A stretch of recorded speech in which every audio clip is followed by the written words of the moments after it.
Assalamualaikum warahmatullahi wabarakatuh. Waalaikumsalam Waalaikumsalam. warahmatullahi wabarakatuh. Alhamdulillahirrahmanirrahim. Wassalatu wassalamu ala asyrafil anbiya'i wal mursalin. Sayyidina wa maulana Muhammadin wa ala alihi wa sahbihi ajma'in. Nama batu. Gus Wakid, Ibu Eli, saya hormati para senior dan juga semua peserta halakoh yang berbahagia. Saya mungkin tugas saya mensarah, jadi memberi contoh kira-kira begitu Gus Wahid. Tapi sebenarnya akan menjadi mendalam kalau ketika kita bicara agama ini, kita tidak membayangkan orang lain, tetapi kita bayangkan diri kita sendiri. Jangan-jangan judul yang begitu bagus, dunia merupakan kenikmatan yang semu ini juga kita alami. Jangan-jangan Gus Wakid itu, jangan-jangan kita tidak bicara tentang orang di sana, tetapi bicara orang di sini, ya kita ini. Itu Betul, saya betul, kira betul sekali. jadi bagus sekali Gus Wakid. Nah, saya kira orang yang mengejar-ngejar dunia ini, saya kira semua. Hanya ada orang yang berhasil, ada yang tidak berhasil. Tidak berarti yang tidak berhasil itu tidak bersemangat, mungkin juga lebih bersemangat, hanya lalu masih gagal begitu. Nah, itu saya kira seperti itu. Jadi ini sebetulnya adalah milik kita semua. Nah, untuk mengetahui bahwa dunia itu adalah kenikmatan yang semu, ya. Kalau belum mengalami itu kan susah, Gus Fakih. Jadi mungkin kita ini masih percaya juga kepada Al-Quran dan juga kepada hadis Nabi bahwa dunia ini adalah kenikmatan yang semu, tetapi akan menjadi bagus kalau kesimpulan bahwa dunia ini semu itu adalah orang yang sudah mengalami. Orang yang sudah mengalami itu, Gus Fakih. Kebetulan saya ini punya teman-teman yang mengalami itu, yang pernah menjadi penjahat ya. Ya ada yang penjudi, ada yang perampok, ada yang preman, yang premannya juga kelas kakap ya. Yang penjudi itu kebetulan di rumahnya di Jakarta, perempuan lagi. Kalau judi tidak hanya di Indonesia, Gus Wakil, dia pergi ke Las Vegas, ke Atlantic City, ke Baden-Baden. Tapi ketika dia menjadi penjahat itu, menjadi penjudi kelas kakap itu, sebetulnya hati kecilnya katanya kepingin itu. Kepingin keluar dari kubangan yang sangat yang dia sendiri sebetulnya mengatakan itu jelek gitu. Tapi bagaimana keluar tidak bisa. Saya juga punya kenalan gitu, seorang di Kuala Lumpur, kalau ditanya berapa, kamu katanya, misalnya ditanya, kamu katanya sudah pernah membunuh ya? Iya, dia bilang gitu. Berapa orang yang sudah kamu bunuh? Saya sudah lupa jumlahnya. Jumlah orang yang dibunuh saja itu sudah lupa, Gus Bakit. Karena dia kerjanya perampok dan spesialis perampok bank. Nah, tapi juga begitu sama bahwa apa yang dilakukan ini sebetulnya dia sadar betul itu sebenarnya tidak bagus dan risikonya di akhirat juga luar biasa. Itu saya juga punya di rumahnya tidak jauh dari Pak Masum.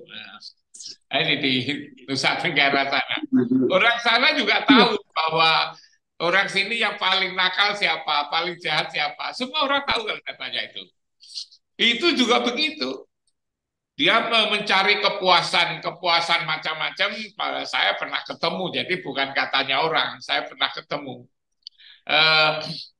Dia kalau membawa wanita, artis-artis dari Jakarta ke Bali untuk mendapatkan kesenangan, tidak cukup 1 atau 2, Gus Fakih, 3 atau 4 gitu. 3 hari bisa habiskan uang lebih dari 600-700 juta gitu, hanya dua hari saja. Karena memang pas itu dia juga sadar betul bahwa ini sebetulnya tidak bagus. Nah, saya juga punya kenalan di mana itu di Batam, dia ketua kepala preman ya, luar biasa itu.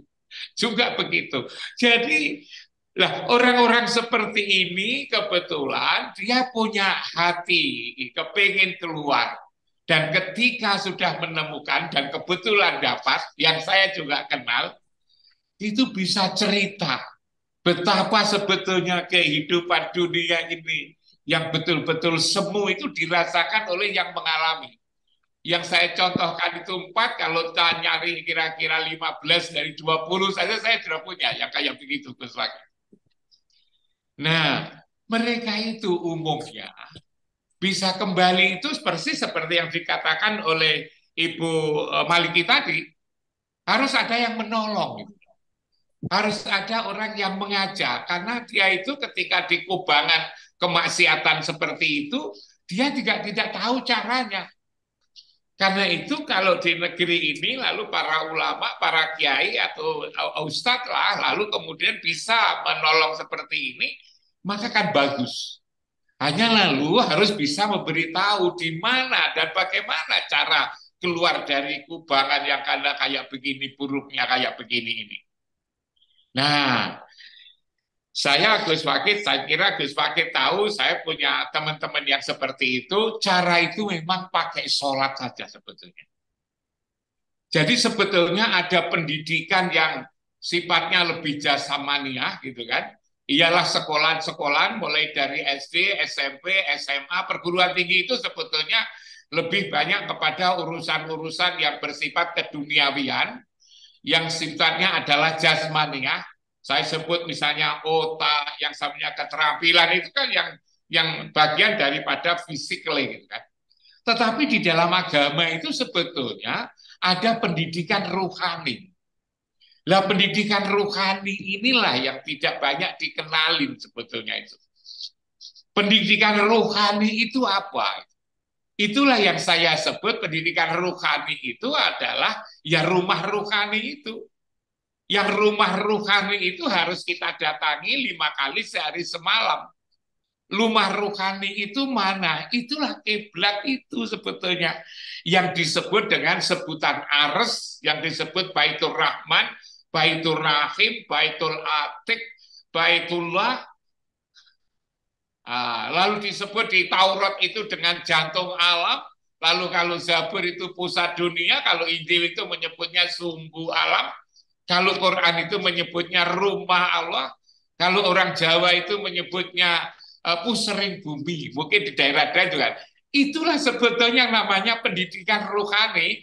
Yang pendidikan rohani itu kita sendiri masing-masing orang untuk datang ke situ. Dan kalau kita datang di situ, paling tidak itu saya katakan 5 kali sehari semalam dalam sholat itu, maka yang namanya penyakit hati itu akan dicabut. Di surat Al-A'raf ayat 43 itu wa naza'na ma fi sudurihim min ghilin. Di mana nyebutnya ghilin ini? Tajri min tahtihimul anhar. Dan dengan penyakit itu dicabut, lalu hati itu menjadi damai. Di surat Sot ayat 46 itu inna ahlasnahum fi qalisatin dzikradar wa innahum indana laminal mustofainal ahya. Jadi dunia ini memang seperti inilah kita alami pertama, padahal dunia yang kita kejar dikejar oleh semua orang itu adalah semu. Hanya persoalannya ketika semu itu gimana cara untuk keluarnya, ternyata ada cara untuk keluar. Bagaimana itu? Masuk ke pendidikan rohani. Pendidikan rohani itu tidak di berbagai tempat. Pendidikan rohani itu adalah di satu tempat yang umat Islam seluruh dunia 5 kali sehari semalam harus menghadap ke tempat itu. Sayangnya ketika menghadap, ingatannya kemana-mana. Akhirnya tidak jadi menghadap. Sehingga ketika menghadap itu disebut hanya sebatas bersiul-siul dan bertepuk tangan. Dikatakan bahwa makana sholatuhum indal baiti illa mukaan wa tasdiyatan fadzuqul adzaba bima kuntum takfurun di surat Al-Anfal ayat 35 itu Gus Wakil. Nah, orang-orang yang saya sebutkan tadi yang masuk pada kubangan, yang ketika judi saja harus ke Las Vegas, ke Atlantic City, ke Baden-Baden, lalu kemudian juga ada yang menjadi pembunuh yang sampai lupa berapa orang yang pernah dibunuhnya itu, semua menjadi terrehabilitasi menjadi baik ketika obatnya satu dan menjadi damai ialah lewat sholat. Lalu ketika dia sudah menjadi bagus ini, lalu kumpul dengan yang bagus, dia juga bisa memberikan pengalaman-pengalaman konkret bahwa memang hidup di dunia itu adalah mataul ghurur, ada kenikmatan yang semu, tidak saja dari Quran tapi dari pengalaman. Kalau ini kira-kira ditulis Gus Fakih, didatangi satu-satu berdasarkan pengakuan, kira-kira ini akan bisa dipercaya, apalagi juga ada pengakuan, ada foto-foto, ada riwayat hidup dan seterusnya. Lalu seperti dikatakan oleh Ibu Maliki tadi, itu lalu disebarkan kemana-mana bahwa tatkala menjadi orang jahat pun jangan dikira itu sudah tutup lalu pasti neraka, belum tentu gitu. Bagi orang yang bertobat lalu mengalami kesalahannya lalu bahkan berbagi, maka akan menjadi ustadz yang bagus karena atas dasar pengalamannya itu. Saya kira itu Gus Wakil yang bisa saya sampaikan, Luar data-data, biasa. informasi-informasi yang saya ketemu orangnya langsung. Masya Termasuk yang Allah. judi di Atlantic City, di Baden-Baden, di Las Vegas itu saya. Dan itu kebetulan seorang ibu, seorang perempuan di Jakarta ini, Pak Gus Wakil. Terima kasih, kurang lebihnya mohon maaf. Assalamualaikum warahmatullahi wabarakatuh. Waalaikumsalam.